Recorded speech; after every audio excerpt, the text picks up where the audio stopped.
The clock on the wall showed 11:30 p.m., but the lights at Technova Industries were still blazing bright. While most of the city slept, something big was happening inside this glass building. Rosa Martinez pushed her cleaning cart slowly down the empty hallway, her keys jingling softly with each step. She had been working here for 3 years now, cleaning offices after everyone went home. It was quiet work, and she liked it that way. But tonight was different. Tonight, the executive floor was buzzing with activity. Voices were coming from the big conference room, and they didn't sound happy. Rosa had never heard the CEO sound so worried before. Usually, David Chun was calm and confident, the kind of person who made decisions quickly and moved on. But right now, his voice had a shake in it that made Rosa stop and listen. She didn't mean to eavesdrop. But the door was slightly open, and the voices were getting louder. David was talking to his team about their biggest project ever, some kind of medical computer system that could help doctors figure out what was wrong with patients. It was supposed to be revolutionary, something that would change how hospitals worked forever. The problem was, it wasn't working. Rosa emptied the trash can near the conference room and heard more of the conversation. 40 engineers had been trying to fix the same problem for 2 weeks straight. 2 whole weeks. These weren't just any engineers either. They were the best in the business. People with fancy degrees and years of experience. Some had flown in from other countries just to help with this project. The issue was something called a critical software bug. Rosa understood enough about computers to know that bugs were problems in the code that made programs crash or work wrong. But this wasn't just any bug. This one was threatening to destroy everything the company had worked for. Hospitals that had already paid millions of dollars were getting angry. Some were even talking about canceling their contracts and asking for their money back. As Rosa moved her cart to the next office, she could hear David explaining the situation to someone on the phone.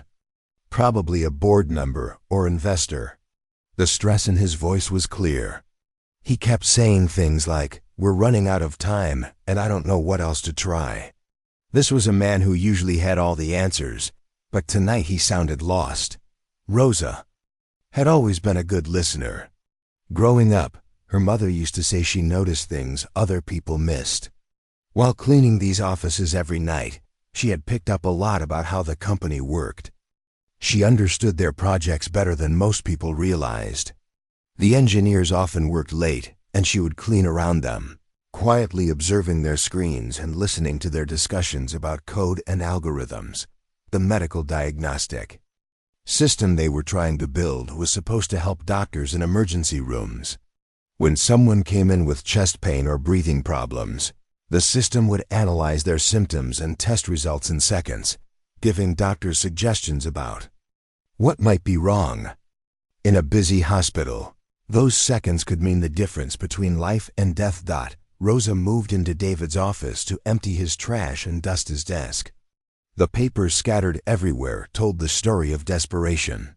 There were printouts of code, sticky notes with phone numbers of more experts to call, and resignation letters from 3 key engineers who had given up. One letter was still open on his desk, and Rosa couldn't help but see the first line. "I'm sorry, but I don't believe this problem can be solved with our current approach." The janitor's cart squeaked as she pushed it toward the window.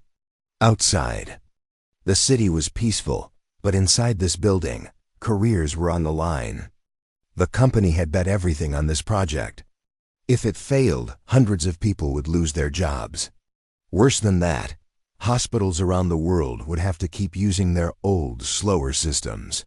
People who could have been saved might not get help in time. Rosa had seen this kind of pressure before, but never this intense. Usually when the engineers hit a wall, they would take a break, try a different approach, and eventually figure it out. But this time was different. She had watched the team's energy drain away day by day. First, they were excited and confident, then frustrated, then desperate. Now, some were just giving up entirely. What made it even more heartbreaking was that Rosa could see the solution. Well, she thought she could. While cleaning around the workstations night after night, she had noticed patterns in their code that the engineers seemed to miss. They were so focused on complex fixes that they weren't seeing a simpler approach. It was like watching someone try to unlock a door with a crowbar when the key was right there in their pocket, but Rosa was just the cleaning lady. Who would listen to her? She wore a simple uniform with her name embroidered on the pocket. She pushed a cart full of supplies and emptied trash cans.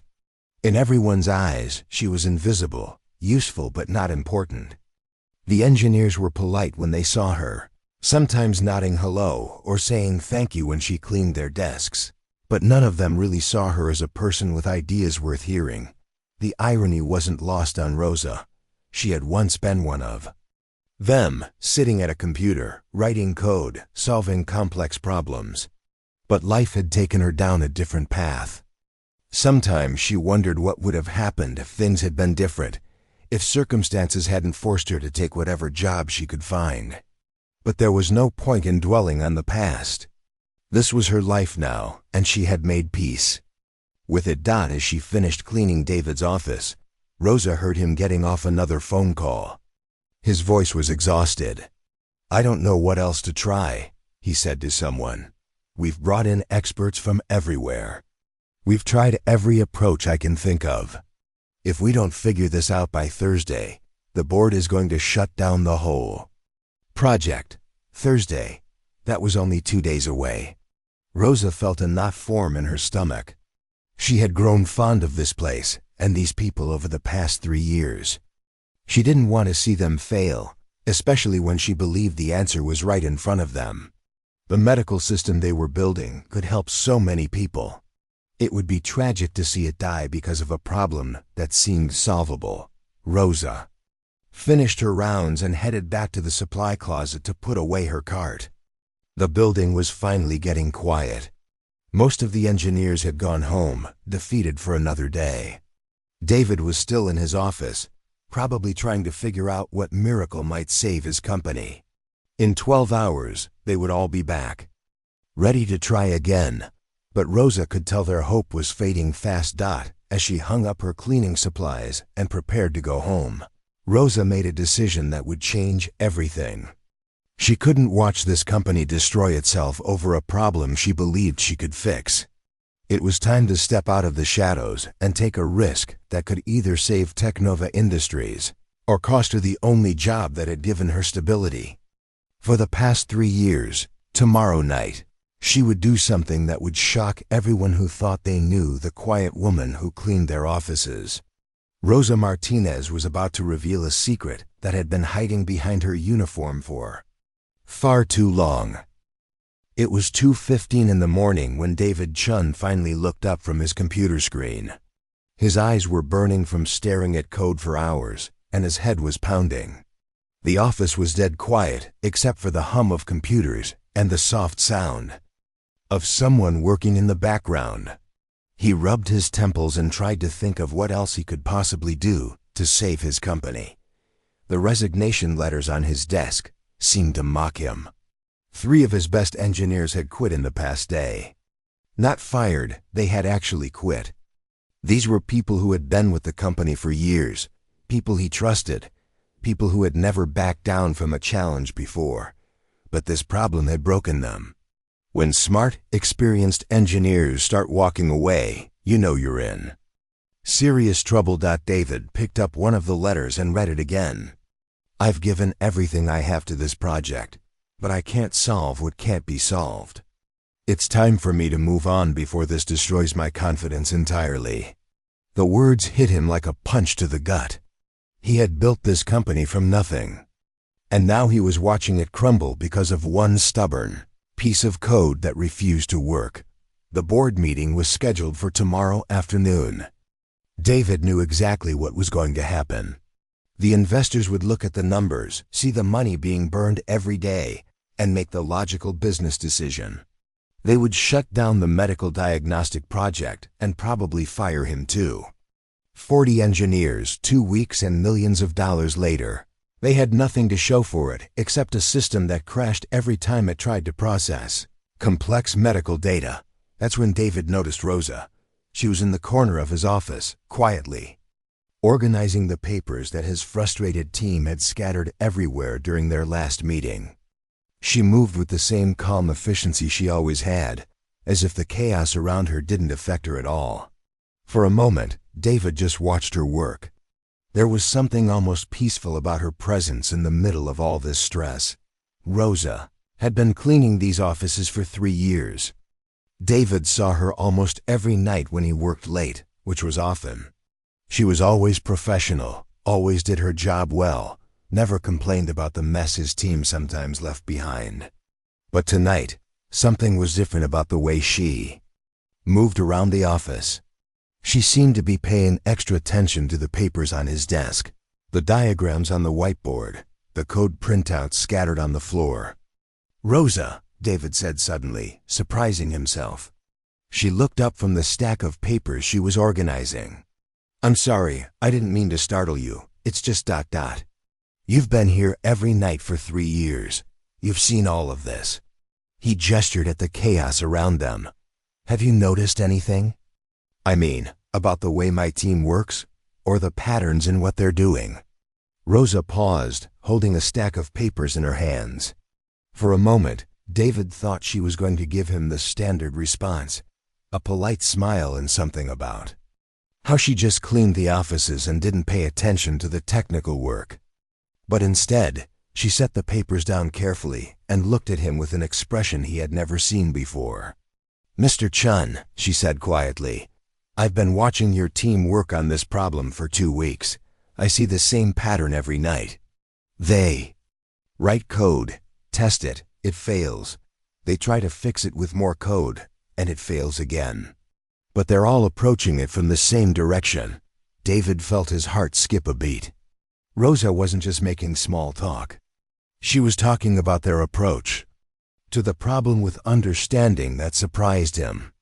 "What do you mean, the same direction?" Rosa glanced toward the whiteboard where the team had drawn their latest diagrams. "Your medical system is trying to process too much information at once. When a patient comes in with multiple symptoms, the system tries to analyze everything simultaneously. But the human brain doesn't work that way. Doctors look at one piece of information, then another, building up their understanding step by step." David stared at her. This was exactly the kind of insight his team had been struggling to find. "How do you know about how the system works?" "I listen," Rosa said simply. "I've heard your engineers discuss it hundreds of times. I've seen their code on the screens. I understand what they're trying to do. The problem is that they're making it too complicated. Sometimes the simplest solution is the right one, but when you're stressed and under pressure, it's hard to see simple answers." The room fell silent except for the hum of the computers. David felt something he hadn't experienced in weeks: hope. Not the desperate hope he had been clinging to, but real hope based on a fresh perspective. "Rosa, I need to ask you something. And I know it's going to sound crazy. Would you be willing to take a look at our code? Just look at it. See if you notice anything we might have missed." Rosa's eyes widened. "Mr. Chun, I'm not an engineer. I clean offices." "I know what your job title says," David replied. "But what you just told me about our system, that's not something someone learns from just listening. You understand this stuff, don't you?" There was a long pause. Rosa looked down at her hands, then back up at David. "I used to understand it, a long time ago." "What do you mean?" Rosa took a deep breath. "Before I worked here, I had a different life. I studied computer science, specialized in artificial intelligence and machine learning. I was good at it too. But life happened, and I had to make choices. I needed a job with flexible hours and good health insurance, and this position gave me both." David felt like the floor had shifted under his feet. The woman who had been quietly cleaning his office for 3 years was telling him she had expertise in exactly the field his company worked in. "Rosa, are you saying you have experience with AI systems?" "More than experience. she said quietly. I have a PhD from MIT. I spent 5 years researching medical AI applications before I had to leave that world behind. The words hit David like lightning. A PhD from MIT. 5 years of research in medical AI. She had been here all along, watching his team struggle with problems she might be able to solve. But nobody had ever thought to ask her opinion because she wore a cleaning uniform instead of a business suit. Why didn't you ever say anything? David asked. Rosa smiled sadly. Who would have believed me? I'm the night janitor. People see the uniform, not the person wearing it. Besides, I was happy with my job here. It gave me what I needed: stability, benefits, and the flexibility to take care of my family. I didn't want to complicate things. David stood up from his chair, his mind racing. Rosa, I need to ask you something, and I want you to know that. Whatever you decide, your job here is safe. But would you be willing to look at our system? Actually look at the code, see if you can spot what we're missing. I know it's not your job, and I know you didn't come here to be a software engineer. But ... You're desperate, Rosa finished for him. Yes, David admitted. I am absolutely desperate. This company is going to die if we can't solve this problem, and I've run out of ideas. I've tried everything I can think of. I've brought in experts from around the world. I've thrown money at the problem until I'm almost broke. And here you are, telling me you have exactly the expertise we need, and you've been here the whole time. Rosa looked around the office at the chaos of papers and diagrams and failed attempts at solving an impossible problem. If I look at your code, and if I can't fix it, what then? Then we're in the same position we're in right now, David said. But if you can fix it ... He paused, hardly daring to hope. If you can fix it, you'll have saved this company and probably helped save lives all over the world.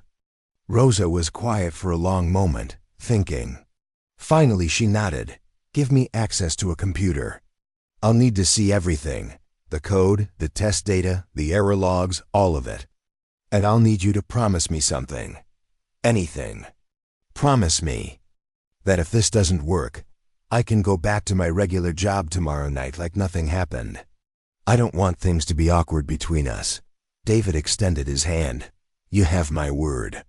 But Rosa, I have a feeling that after tonight, nothing is going to be the same.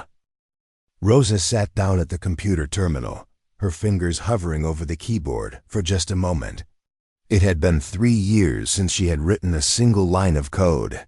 3 years since she had solved complex technical problems or analyzed data structures. For a second, she wondered if she still had it in her, the ability to see patterns that others missed, to find elegant solutions to complicated problems. David pulled up a chair beside her, watching as she began to navigate through the system. The main code is in this folder, he said, pointing to the screen.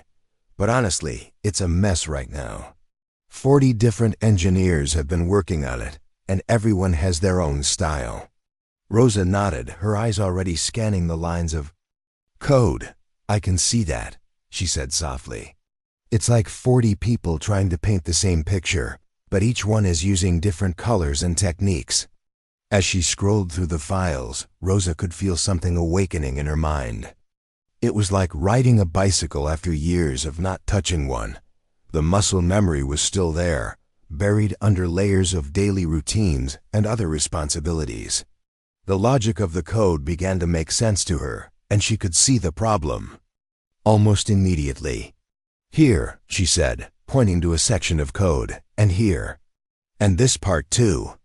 Her finger moved across the screen, identifying different sections. Your team is trying to make the system too smart. They want it to think like a human doctor, but they're programming it to think like a computer. David frowned. I don't understand the difference. Rosa leaned back in the chair, trying to think of how to explain it in simple terms. When you go to the doctor with a problem, what does the doctor do first? They ask questions, I suppose. About symptoms, medical history, that sort of thing. Exactly. They start with the basics and build up their understanding piece by piece. But your system is trying to analyze everything at once, every symptom, every test result, every piece of medical history, all in one massive calculation. It's like trying to solve a 1,000-piece puzzle by looking at all the pieces at the same time instead of starting with the corners and edges. Rosa turned back to the screen and began typing. Her fingers moved with increasing confidence as she navigated through the complex code structure.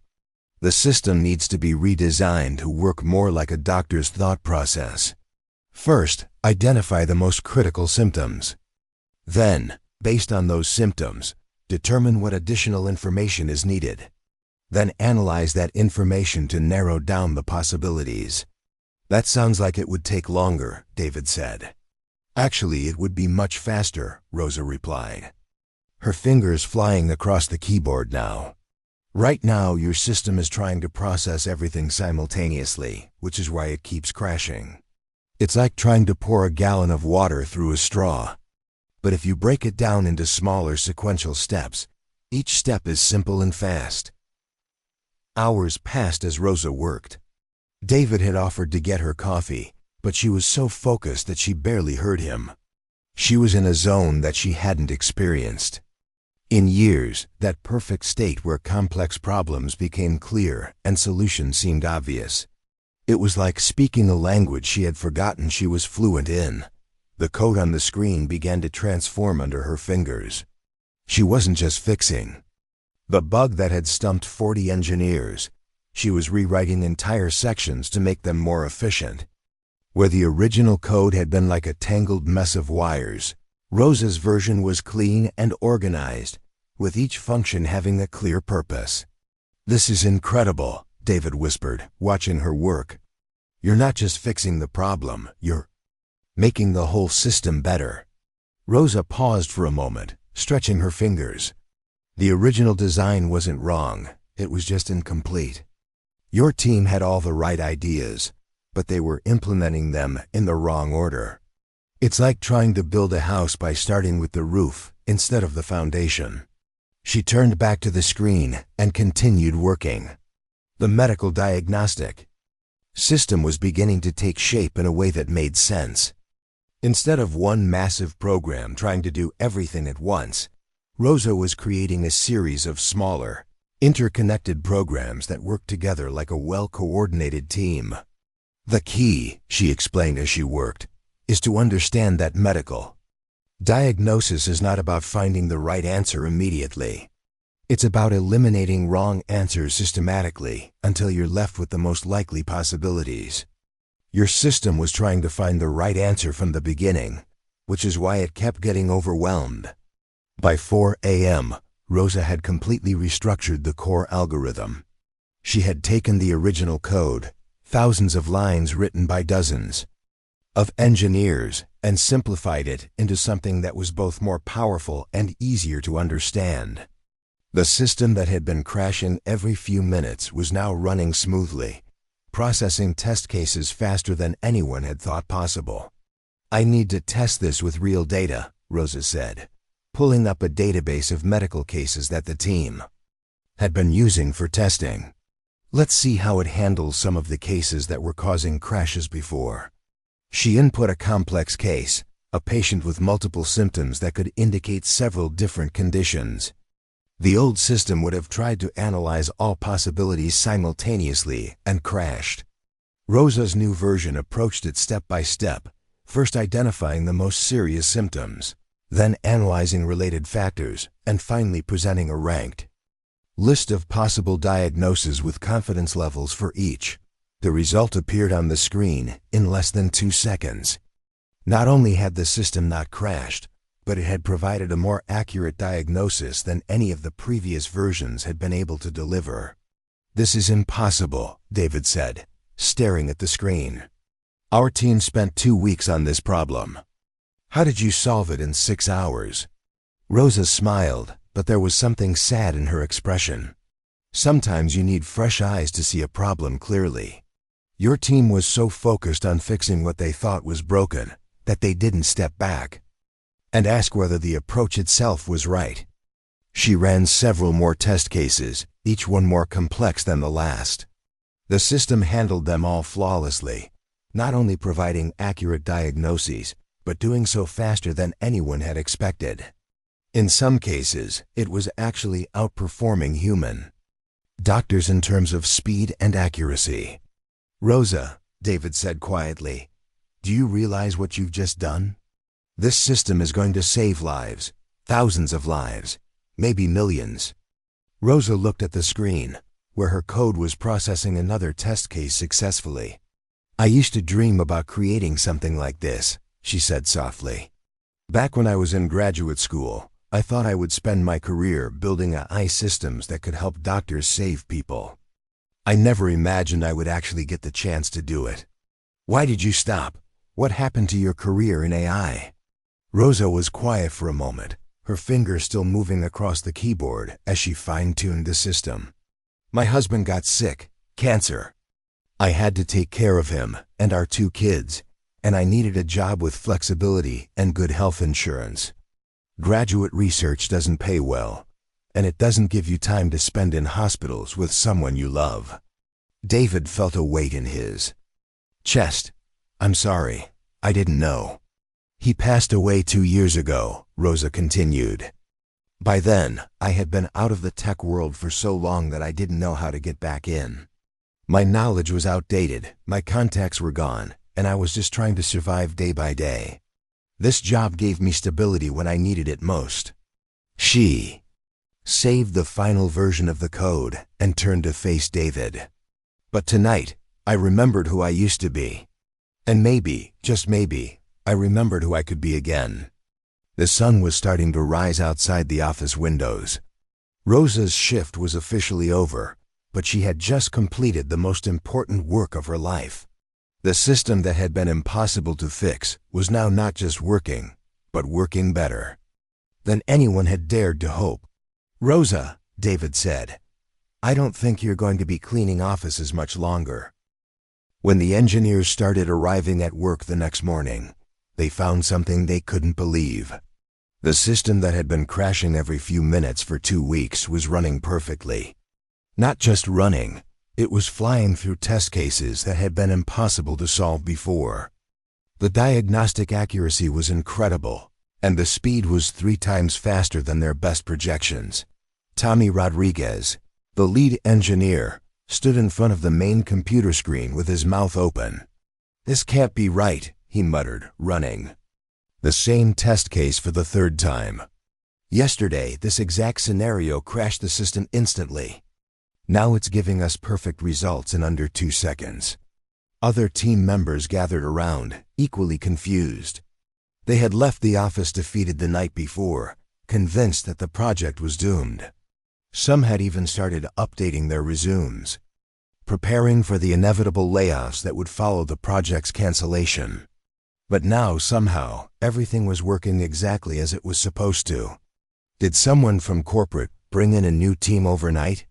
asked Lisa Wang, one of the senior developers. "Because this code is completely different from what we were working on yesterday." David Chun walked into the room, looking like he hadn't slept at all. Which was true. He had spent the entire night watching Rosa work her magic on their impossible problem. Now he faced the challenge of explaining to his team how their biggest obstacle had been solved by someone they had never considered asking for help. "Everyone, please sit down," David said, his voice carrying a mix of exhaustion and excitement. "I need to tell you something that's going to sound unbelievable." The team gathered around the conference table, still glancing back at the screens, showing their system running flawlessly. They had been living with failure for so long that success felt almost suspicious. There had to be a catch somewhere. "Last night, our system was fixed by someone who has been in this building every single day for the past 3 years, David began. "Someone who watched all of you work, who understood your struggles, and who saw solutions that none of us could see." "Who?" Tommy asked. "Did you hire a consultant? Someone from Google or Microsoft?" David paused, knowing that his next words would shock everyone in the room. Rosa Martinez, our night janitor. The silence that followed was so complete that you could hear the air conditioning humming.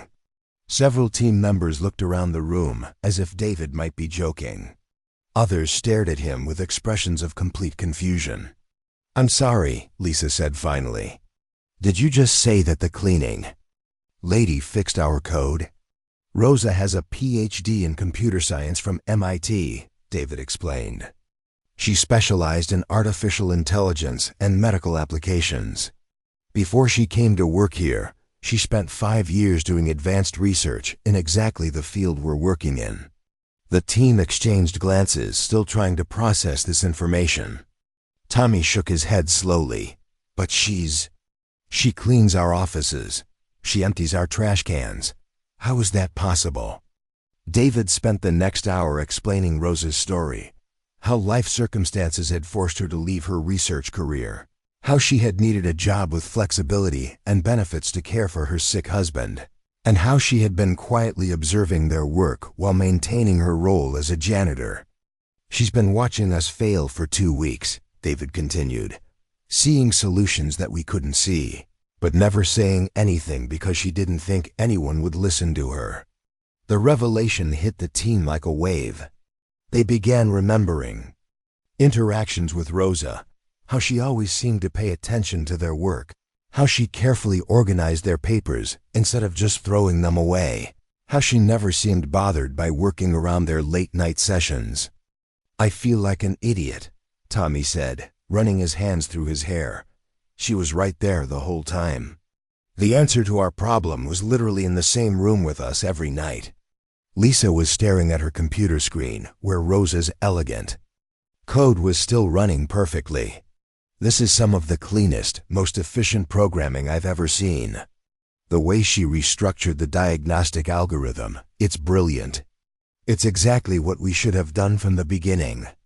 As word spread through the company, other employees began sharing their own memories of Rosa. The accountant remembered how she had once quietly pointed out an error in a financial spreadsheet. The marketing team recalled how she had made a casual comment about their presentation that led to a breakthrough in their campaign. Everyone had their own story of Rosa demonstrating knowledge that went far beyond what her job title suggested. "She's been helping all of us without us even realizing it," said Janet Kim from Human Resources. "I thought she was just being friendly when she made suggestions, but looking back, she was sharing expertise that could have saved us months of work." David called a company-wide meeting for that afternoon. As employees filed into the main conference room, Rosa continued her regular duties, cleaning offices and emptying trash cans as if nothing had changed. She had specifically asked David not to make a big deal about what had happened, but he knew that the story was too important to keep quiet. "By now, most of you have heard about what happened last night," David began. "Our medical diagnostic system, which has been our biggest challenge for months, was solved in 6 hours by someone who has been part of our team all along, even though we never recognized her contributions." He gestured toward the back of the room, where Rosa was quietly finishing her work. "Rosa Martinez has been cleaning our offices for 3 years, but she's also been observing our work with the eye of an expert. She has more knowledge about artificial intelligence and medical applications than most of the consultants we've paid thousands of dollars to advise us." The room turned to look at Rosa, who seemed uncomfortable with the sudden attention. She had always preferred to work in the background, invisible and unnoticed. Being the center of attention felt strange and overwhelming. "The system that Rosa created doesn't just work, it's better than anything we had imagined," David continued. "Early tests show that it's more accurate than human doctors in many scenarios, and it processes information 3 times faster than our original specifications. Required. Dr. Patricia Reeves from City General Hospital had been invited to see the demonstration. She watched in amazement as the system correctly diagnosed complex cases in seconds, providing not just answers but detailed explanations of its reasoning. "This is revolutionary," Dr. Reeves said. "In my 30 years of practice, I've never seen anything that could help doctors this much. The accuracy is incredible, but what's even more impressive is how it explains its thought process. It's like having the world's best diagnostic expert available instantly, 24 hours a day." News of the breakthrough began spreading beyond the company. Medical journals wanted to write articles about the system. Hospitals that had been considering canceling their contracts were now eager to be the first to implement the technology. Investment firms that had been worried about the company's future were suddenly interested in providing additional funding. But perhaps the most significant change was in how people at Technova began to see Rosa. She was no longer just the quiet woman who cleaned their offices. She was a brilliant scientist who had chosen to work among them, who had watched them struggle and had eventually stepped forward to help when they needed it most. "I keep thinking about all the times I walked past her in the hallway," Tommy said to his colleagues. "She probably knew more about our project than any of us did, and we treated her like she was invisible." The transformation wasn't just about Rosa's role in the company. It was about how the entire organization began to think about talent and potential. David realized that they had been making assumptions about people based on their job titles and appearances, potentially missing incredible opportunities for innovation and growth. "Tomorrow, we're going to start looking at our company differently," David announced. "We're going to start listening to everyone, regardless of what their business card says. Because if there's one thing we've learned, it's that brilliance can come from the most unexpected places." As the meeting ended and employees returned to their work, Rosa quietly finished cleaning the conference room. But everything had changed. The woman in the uniform was no longer invisible. She had stepped out of the shadows and shown the world what she was truly capable of. 3 days after Rosa fixed the medical diagnostic system, David Chun knocked on her apartment door. He had never visited any employee's home before, but this wasn't a normal business situation. Rosa answered the door in casual clothes, looking surprised to see her CEO standing in the hallway with a briefcase and a nervous expression. "Mr. Chun, is everything okay?" Rosa asked, inviting him inside.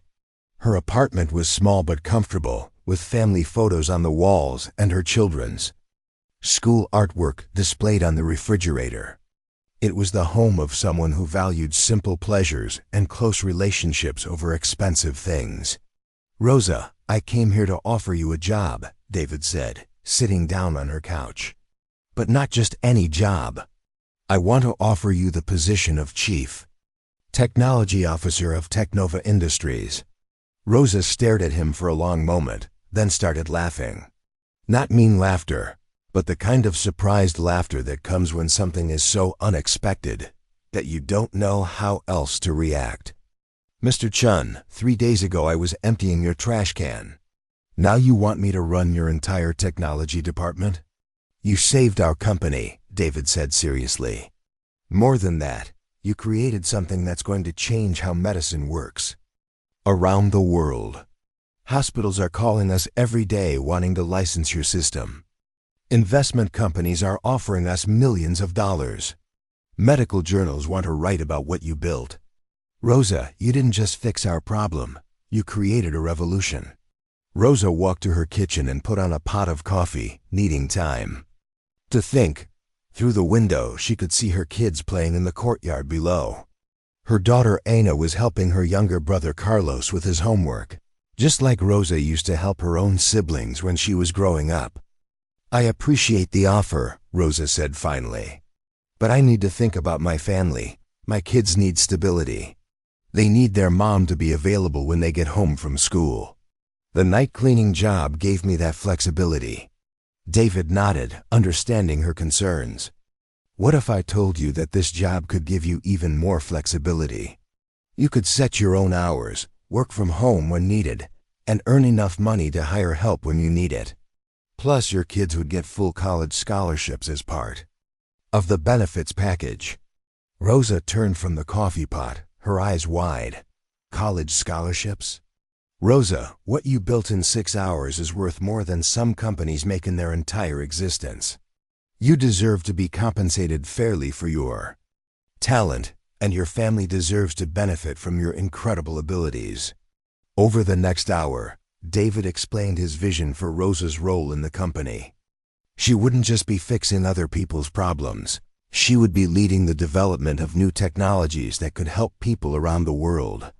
She would have a team of brilliant engineers working under her guidance and the resources to pursue projects that could make a real difference in people's lives. There's something else, David said, pulling out a folder from his briefcase. I want you to help me start a new program at Teknova. We're calling it the Hidden Talent Initiative. The goal is to identify brilliant people who might be overlooked because of their job titles, their backgrounds, or their circumstances. Rosa opened the folder and read through the proposal. The program would actively seek out janitors, security guards, food service workers, and other support staff who might have hidden skills and knowledge. It would provide training opportunities, career development programs, and pathways for advancement within the company. You want to find more people like me? Rosa asked. I want to make sure we never again miss someone like you, David replied. How many other Rosa Martinezes are out there, cleaning offices or serving food or doing security rounds, with incredible knowledge that no one bothers to discover? How many breakthrough solutions are we missing because we only listen to people with impressive job titles? Rosa thought about her friend Carmen, who cleaned offices in another building but had a degree in chemistry. She thought about Miguel, the security guard at their apartment complex, who spoke 5 languages and had taught school in his home country before immigrating. She thought about all the people she knew who were working jobs that paid the bills, but didn't use their real talents. This could help a lot of people, Rosa said softly. It could change everything, David agreed. But I need someone to lead it who understands what it's like to have your abilities overlooked. Someone who knows how it feels to be invisible, but who also knows the value of what hidden talent can accomplish. Rosa walked back to the window and looked down at her children.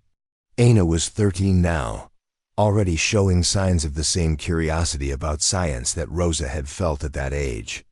Carlos was 10, always building things and taking them apart to see how they worked. What kind of example did she want to set for them? What kind of future did she want to help create? If I take this job, Rosa said, I have some conditions. Name them. First, I want to keep my original employee ID badge.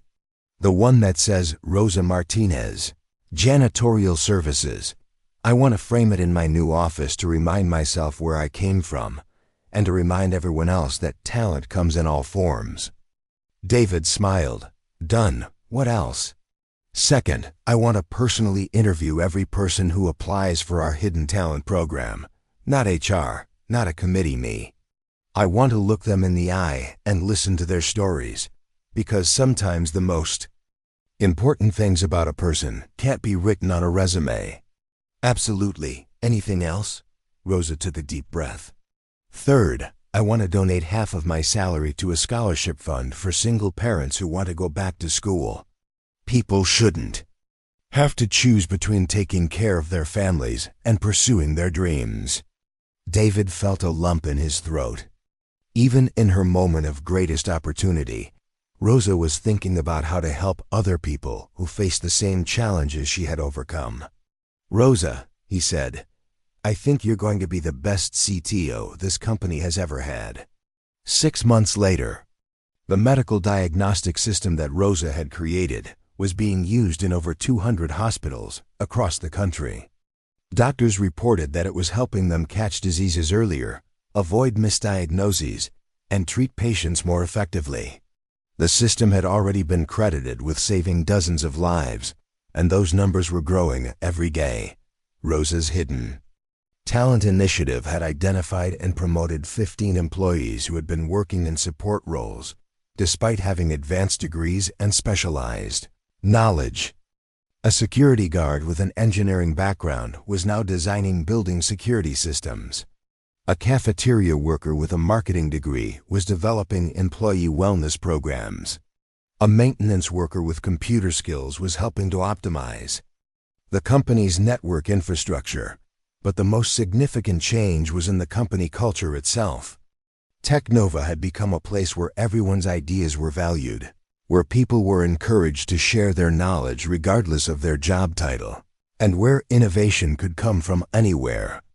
Other companies began copying their approach, creating their own programs to identify and develop hidden talent within their organizations. Rosa kept her original employee badge framed on her office wall, just as she had promised. But she also kept something else, her old cleaning cart, which she had converted into a mobile workstation. Sometimes when she was stuck on a difficult problem, she would take her laptop and work from different parts of the building, just like she used to do when she was cleaning offices. "You know," she told David one day, "I learned more about this company during those 3 years of cleaning offices than I could have learned in any boardroom. There's something valuable about seeing how an organization really works from the ground up." Rosa's story became legendary in the tech industry, inspiring other companies to look beyond traditional hiring practices and recognize that extraordinary talent can be found in the most ordinary places. She never forgot the lessons she learned while wearing a uniform and pushing the cleaning cart, that everyone has value, that listening is just as important as speaking, and that sometimes the best solutions come from the people who have been quietly watching and understanding all along. Her children, Ana and Carlos, grew up knowing that their mother was not just successful, but that she had used her success to help other people achieve their dreams. They learned that true intelligence isn't about the degrees on your wall or the title on your business card. It's about your ability to solve problems, help others, and make the world a little bit better than you found it. And every night, when Rosa left her executive office, she would walk past the new employees working late, cleaning the building and keeping everything running smoothly. She always made sure to stop and say hello, to ask how they were doing, and to really listen to their answers, because she knew that among them might be the next person with a brilliant mind and a humble heart, waiting for someone to notice that they had something extraordinary to offer the world.